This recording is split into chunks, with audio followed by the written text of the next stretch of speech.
On this geopolitical news and analysis channel, we'll be following three hotspots in the world. The first one we are following is Israel and Iran's tensions. The other one, which we have not touched upon, and we will in the next few episodes, is the Russia Ukraine conflict and its impact on Europe and the rest of the world. Thirdly, we're going to focus today on the China Taiwan US confrontation.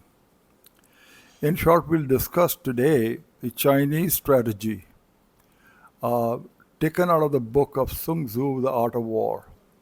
Uh, we're going to explain that. China has basically a big advantage over the US Navy around uh, its own coast. And one of the basic reasons is they are basically have grown and matured a anti-access area denial system, a missile system. The PLA has two aircraft carriers, three actually, and one coming online, which is going to be a nuclear-powered one. China's strategy diverges from Western model, but not making carriers the centerpiece to its naval power. Instead, China relies on advanced anti-access area denial A2AD systems to protect its carriers and other naval assets, enabling them to operate freely within the first island chain. I will describe that a little later.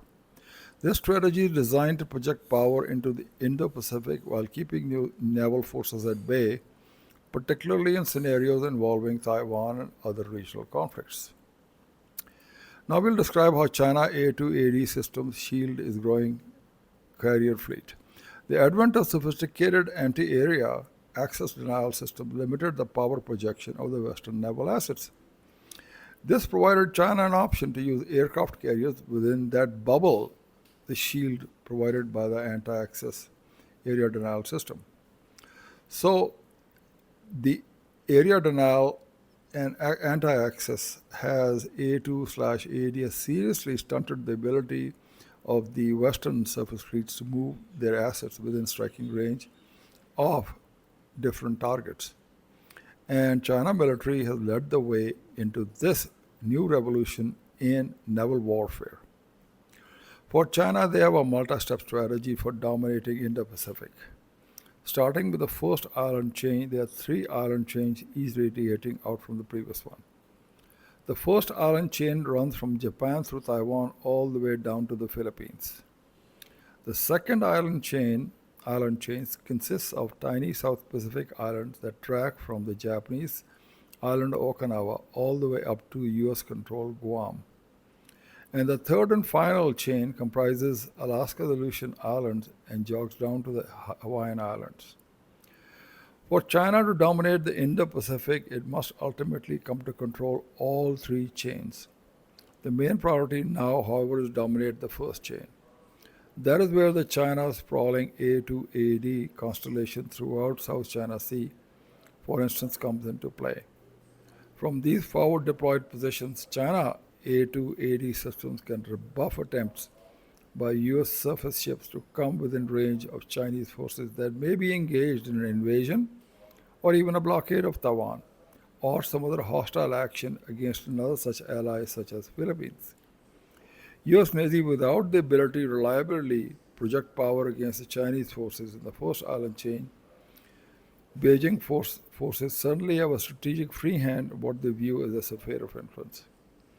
In essence, A2/AD anti-area denial systems can create a nearly impenetrable bubble to shield the Chinese military forces from American retaliation. Under the protective shield of the A2/AD bubble is where the Chinese carrier will operate, presumably out of range for American offensive weapons with the US Navy's biggest power projectors, aircraft carriers kept at bay. China's carrier will have a free rein to operate and intimidate. This, of course, is the purpose behind the China's robust arsenal of anti-access area denial systems, which are the missile systems, up to 4,000 kilometers. Aircraft carrier is not the centerpiece of China's power projection. Unlike the US Navy, China's aircraft carriers are not the center of gravity for their fleet. These systems are ancillary. The linchpin of China's offensive maritime strategy is oddly in their defensive A2AD systems. These systems are specifically tailored to keep the bulk of the US naval power back, giving China and other naval assets, aircraft carriers, room to enhance their national interest in the first island chain and the US and keep US power back.